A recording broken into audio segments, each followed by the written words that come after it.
अस्सलामुअलैकुम मेरी प्यारी यूट्यूब फैमिली, कैसे हैं आप सब। उम्मीद करती हूँ आप सब ठीक होंगे और मैं भी बिल्कुल ठीक। मेरी दुआ है कि आप सब जहाँ भी रहें हमेशा हंसते मुस्कुराते रहें और आबाद रहें। अगर आप मेरी वीडियो पर नए हैं तो मेरे चैनल को सब्सक्राइब ज़रूर कर दीजिएगा और लाइक शेयर भी कर दीजिएगा। आज की वीडियो बहुत ही स्पेशल है क्योंकि ये सिर्फ सफाई के बारे में नहीं बल्कि आपकी ज़िंदगी बदलने के बारे में है।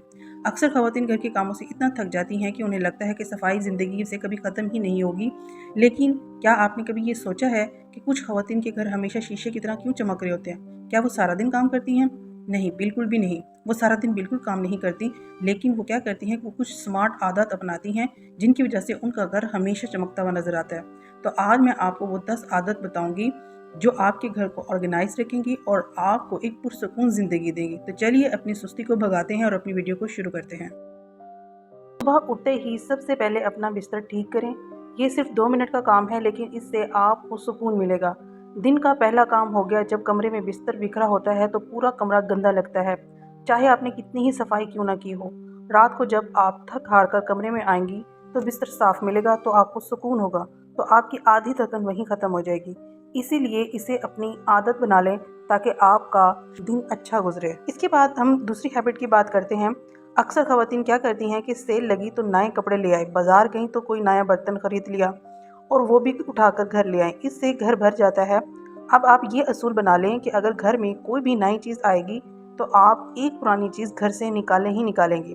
अगर नया सूट लिया है तो कोई पुराना जोड़ा किसी ज़रूरतमंद को दे दें। इस तरह ना तो अलमारियाँ भरेंगी और ना ही आपको सामान समेटने की टेंशन होगी। जितना कम सामान होगा घर इतना ही खुला और साफ़ सुथरा लगेगा। इसी तरह से अगर हम तीसरी अपनी हैबिट की बात करें, तीसरी हैबिट हमारी किचन से रिलेटेड है। बावर्ची खाने का काम तब ही पहाड़ लगता है जब हम सफाई को आखिरी के लिए छोड़ देते हैं। यानी कि हम ये करते हैं कि खाना बनाते रहते हैं और सफाई को कहते हैं कि एंड में करेंगे, और जब एंड का वक्त आता है तब हम थक हार जाते हैं और हम उसको किचन को साफ़ नहीं कर सकते।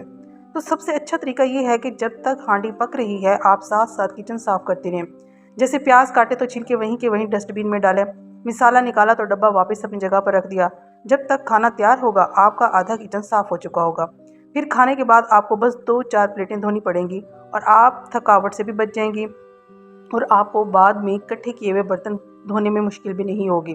तो सबसे गुड हैबिट और अच्छी आदत और अच्छी औरतें ही वही होती हैं जो खाना पकने के साथ साथ अपने किचन को भी साफ रखती हैं। इसी तरह से घर तभी बिखरता है जब चीज़ों की कोई पक्की जगह नहीं होती, कोई फिक्स जगह नहीं होती।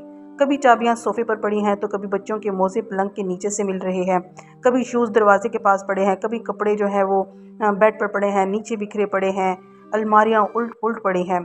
आप घर की हर छोटी बड़ी चीज़ के लिए एक जगह मुकर्रर कर लें और घर वालों को भी प्यार से समझाएं कि भाई देखें ये चीज़ इस जगह की है और आपने जब भी जो चीज़ जहाँ से उठानी है उसको उसकी जगह पर रखनी है, इसे वहीं वापस रख देना है। जब हर चीज़ अपने घर यानी अपनी जगह पर होगी तो आपको बार बार समेटने की ज़रूरत नहीं पड़ेगी और ना ही कोई चीज़ गुम होगी, और जब भी किसी चीज़ की ज़रूरत होगी तो आपको अच्छे से याद होगा कि वो चीज़ फ़लाँ जगह पर पड़ी है। बाहर जाती हैं तो आपके पीछे वालों को उन चीज़ का अंदाज़ा होगा और आपको टेंशन नहीं होगी।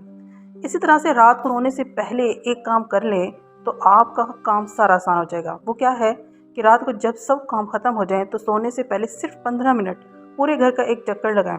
अभी चक्कर लगाना क्यों ज़रूरी है? हो सकता है कि आपके कमरे की कहीं की लाइट्स जल रही हों या किचन में सिलेंडर है, गैस है, चूल्हा खुला ना रह गया हो। तो ये 15 मिनट का चक्कर जो है बहुत बड़ी मुसीबत और परेशानी से हमें बचा सकता है। आपके हॉल में पड़े कुशन सीधे कर दें, बच्चों के बिखरे हुए खिलौने एक टोकरी में डाल दें और खाने की मेज़ साफ़ कर लें। ये 15 मिनट आपकी सुबह को बहुत पुरसुकून बना देते हैं। देखने में तो हमें रात बहुत मुश्किल लग रही होती है कि जो भी है सुबह देखा जाएगा, लेकिन जो 10 या 15 मिनट हम रात को सोने से पहले अपने काम करते हैं वो सुबह को बहुत सुकून और पुरसुकून बना देते हैं। जब आप सुबह उठकर एक सेट हुआ घर देखेंगी तो आपका मूड खुद ब खुद अच्छा हो जाएगा और आप खुशी खुशी नाश्ता बनाएंगे और अपने बाकी ज़रूरी काम करेंगे। बिजली के बिल, स्कूल के नोट्स या कोई भी पुराने कागज़ मेज़ों पर पड़े होते हैं तो घर बहुत कबाड़ खाना लगता है। जैसे ही कोई कागज़ हाथ में आए जो गैर ज़रूरी हो उसे अच्छे से चेक करें। अगर ज़रूरी है तो उसे समेट के किसी कबर्ड में या किसी फाइल में रख लें। अगर काम का नहीं है तो उसे फालतू डस्टबिन में फाड़ कर डाल दें। कभी भी कागज़ों को मेज़ पर ये कहकर ना ढेर लगा दें कि मैं फारिग में करूँगी या बाद में देखूँगी, या उन्हें इकट्ठा करके एक ही जगह किसी फाइल में डाल दिया और कल को फिर ढूंढते फिरे कि ये फ़लाँ चीज़ कहाँ है, बिल कहाँ है, बच्चों की चीज़ें कहाँ हैं। तो ये अच्छी आदत है कि आप साथ के साथ उस चीज़ों को अच्छे से गौर से देखें कि हाँ काम की हैं तो उसे उसकी परफेक्ट जगह पर फाइल में डालकर। और सबसे बेहतरीन तो ये चीज़ है कि आप एक फाइल कवर होता है, एक पॉकेट होती है, वो ले लें। ज़िप लगी होती है और ऐसे ले लें और जो जिस मकसद की चीज़ें हैं उनको उस फाइल में डाल के अपनी एक कवर्ड में रख दें। फ़र्ज़ है बिल हैं, आपके ज़रूरी कागज़ात हैं, तो उन पर एक चिट बना लें और उसके ऊपर लिख दें कि ये फ़लाँ चीज़ के कागज़ात हैं, ये फ़लाँ चीज़ के हैं। तो आपको कभी भी ज़िंदगी में किसी भी चीज़ की कागज़ की ज़रूरत पड़ेगी तो आप फाइल के ऊपर से टैग देकर उन चीज़ों को आसानी से ढूँढ सकती हैं। तो ये है ना स्मार्ट ट्रिक। इसी तरह से नेक्स्ट है, ये बात तो आप पक्की कर लें कि रात को चाहे कितनी ही नींद क्यों ना आ रही हो, सिंक में गंदे बर्तन नहीं छोड़ने। ये बहुत ही हमारी लाइल्मी और मैं कह लूँ सुस्ती की बात है कि जब हम रात का खाना खाते हैं तो हम बर्तनों को ऐसे ही छोड़ देते हैं सुबह के लिए, और जो वो गंदे बर्तन सारी रात पड़े रहते हैं तो वो जरासीम से भर जाते हैं और सुबह उठते ही अक्सर ऐसा भी फील होता है कि हमारा दिल ही नहीं कर रहा होता धोने का, कराहत सी आ रही होती है क्योंकि वो सारी रात के बर्तन और उसके ऊपर जो होती है वो स्मेल हो जाती है। तो इससे बेहतर है इस चीज़ से कि सुबह उठते ही जो है ना हिम्मत नहीं होती हमारी कि उन बर्तनों को धोएं, तो बेहतर ये है कि रात को सिंक को साफ़ करके उसे खुश्क करके सोएं और बर्तन धोने के बाद बर्तनों को भी अच्छे से खुश्क करके रखना चाहिए। हमारी आदतें क्या हैं कि हम बर्तन धोते हैं लेकिन उनको ड्राई नहीं करते, गीला ही रख देते हैं। तो बर्तन धोने के बाद भी बर्तनों को ड्राई करना चाहिए। सुबह जब आप किचन में कदम रखेंगी और सिंक चमका हुआ होगा और किचन साफ़ सुथरा होगा तो आपको काम करने में सुस्ती नहीं होगी बल्कि मज़ा आएगा। इसके बाद है, कपड़ों का ढेर देखकर एक ही इंसान थक जाता है। कोशिश करें कि रोज़ाना की बुनियाद पर एक मशीन लगाएं। अगर रोज़ाना नहीं लगा सकते तो 5 दिन बाद लाजमी लगाएं, लेकिन उन कपड़ों को उनकी तरतीब के लिहाज से आप एक वॉशिंग एरिया बना लें या एक बास्केट ले लें। उस बास्केट के अंदर उस बास्केट की जगह वो मुंतखब कर दें कि ये बास्केट यहाँ है और सबको बता दें घर में कि जो भी गंदे या मैले कपड़े हैं वो इस बास्केट में डालते जाएं ताकि हर जगह वो कपड़े बिखरे ना रहें और 5 दिन बाद आप मशीन लगाकर धो लें। इस तरीके से क्या होगा कि आपका जो बिजली का बिल है वो ज़्यादा नहीं आएगा और 5 दिन की गैप से धो लें। लेकिन बच्चों की यूनिफॉर्म जिनकी हैं, बच्चे हैं या जिनके हस्बैंड ऑफिस जाते हैं तो उनकी तो फिर डेली की डेली है, तो कोशिश करें रात को ही धोकर उन्हें रख दें और या तो एक दिन पहले धो लें और दूसरे दिन उसे प्रेस कर लें। तो इस तरह से ये हमारी जो टेंशन है ना बहुत ज़्यादा ढेर देखकर परेशान होने की, इससे हम बच जाएंगे। हम क्या करते हैं कि अक्सर हम कपड़े धो तो लेते हैं, जब वो खुश्क हो जाते हैं तो उनको समेटते नहीं हैं, हम ऐसे ही बिस्तर पर या कहीं पर भी उनको रख देते हैं। तो क्या करना चाहिए कि जैसे कपड़े खुश्क हों उन्हें फ़ौरन तह करके अलमारी में, कबर्ड में उनको तह लगा दें। तो इससे क्या है कि आपका आधा काम जो है वो आसान है। अगर हम ये छोटी छोटी आदत को डेली करना शुरू कर दें तो हमारा जो ये सिर्फ क्या है काम ये वाला, हमारे 3 से 4 घंटे लगेंगे और बाकी सारा दिन जो है हमारा सुकून से गुजरेगा। इसके बाद है वो हिस्से जहाँ से सबका गुजर होता है, यानी कि मेन डोर या हॉल, जैसे टीवी लॉन्च होता है तो इन पर खास तवज्जो पड़ती है। जैसे कोई भी अगर आउटसाइडर हमारे घर में आता है सबसे पहले मेन डोर, अगर मेन डोर के पास हमारी बैठक है तो उस पर या हमारे टीवी लॉन्च पे नज़र पड़ती है।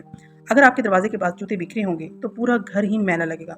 वहाँ जूतों के लिए एक छोटी सी जगह बनाएं या एक मेज़ बनाएं या एक कोई भी एक स्टैंड टाइप सा बना लें और रोज़ाना एक बार वहाँ झाड़ू ज़रूर लगाएं। अगर घर का मेन हिस्सा साफ़ सुथरा हो तो बाकी घर भी साफ़ सुथरा लगता है और बिल्कुल वेल मैनेज्ड और खूबसूरत लगता है। अगर आपका मेन डोर ही गंदा है तो बाकी चीज़ें भी बुरी लगती हैं। इसके बाद है सबसे आखिर में कि आप कोई मशीन नहीं है कि सारा काम अकेले ही करें। बच्चों को बचपन से ही इन चीज़ों की आदत डालें, बच्चों को बचपन से ही छोटी-छोटी चीज़ों की सिखाएँ, उनको मोटिवेट करें, उनको अच्छे से इस चीज़ के बारे में पता हो कि एटलीस्ट अगर वो कोई और काम नहीं करते तो वो अपने छोटे-छोटे काम कर लें। लाइक अगर वो खाना खाते हैं तो उनको बताएं कि अपनी प्लेट्स उठाकर फलां जगह पर रख दें। अगर वो स्कूल से आते हैं और अपनी यूनिफॉर्म या जूते उतारकर ऐसे ही फेंक देते हैं तो उनको बताएं कि बेटा जब आप स्कूल से आएँ आपने जूते फलां जगह पर रखने हैं और अपनी यूनिफॉर्म को हैंग करके टहराना है। अगर आपके बच्चे खिलौनों से खेलते हैं और उनको रख कर ऐसे ही चले जाते हैं तो उनको एजुकेट करें कि बेटा खेलने के बाद आपने खिलौनों को फलां जगह पर रखना है। तो उम्मीद करती हूँ आपको ये तमाम टिप्स पसंद आई होंगी। अगर इसमें से कोई भी चीज़ अगर आपको लगे कि मैंने सही नहीं की तो प्लीज़ मैं कमेंट बॉक्स में मेरी रहनुमाई ज़रूर कीजिएगा। और मेरी प्यारी बहनें, मेरी प्यारी माएँ और मेरी प्यारी दोस्तें, सफाई सिर्फ काम नहीं है, ये आपके अपने सुकून के लिए है। हम जो भी करते हैं, अगर हम काम जल्दी कर रहे हैं या उसको डिले कर देते हैं तो ये सब कुछ हम अपने लिए कर रहे हैं। लेकिन अगर हम डिले करने की बजाय उस काम को वक्त पर कर दें तो ये हमारे सुकून का ही सबब बनते हैं। एक साफ घर में रहकर आपको गुस्सा कम आएगा और आपके बच्चे भी तमीज़ सीखेंगे। हिम्मत हारने की ज़रूरत नहीं है, बस आज से ही इनमें से 1-2 आदतें शुरू कर लें, बाकी खुद ब खुद हो जाएंगी। और अगर आप एक दिन आदत करेंगे या आप हर चीज़ को डिवाइड कर लें, अगर आप एक गोल सेट कर लेंगी ना तो बाकी चीज़ें खुद ब खुद सेट होती जाएंगी। तो आज से शुरू करें और इंशाल्लाह आप में ये पॉजिटिव बदलाव जो है वो ज़रूर आएगा और आपकी ज़िंदगी में ज़रूर सुकून होगा। मेरी दुआ है कि अल्लाह ताला आप सबकी ज़िंदगी में आसानियाँ पैदा करें, खुशियाँ लाए और सबके घर आबाद रहें। आमीन सुम्मा आमीन। और मेरी आपसे रिक्वेस्ट है कि मेरे चैनल को सब्सक्राइब करते हुए ज़रूर जाइएगा। आखिर अगर वीडियो अच्छी लगी हो तो लाइक और सब्सक्राइब ज़रूर कीजिएगा। अल्लाह हाफ़िज़।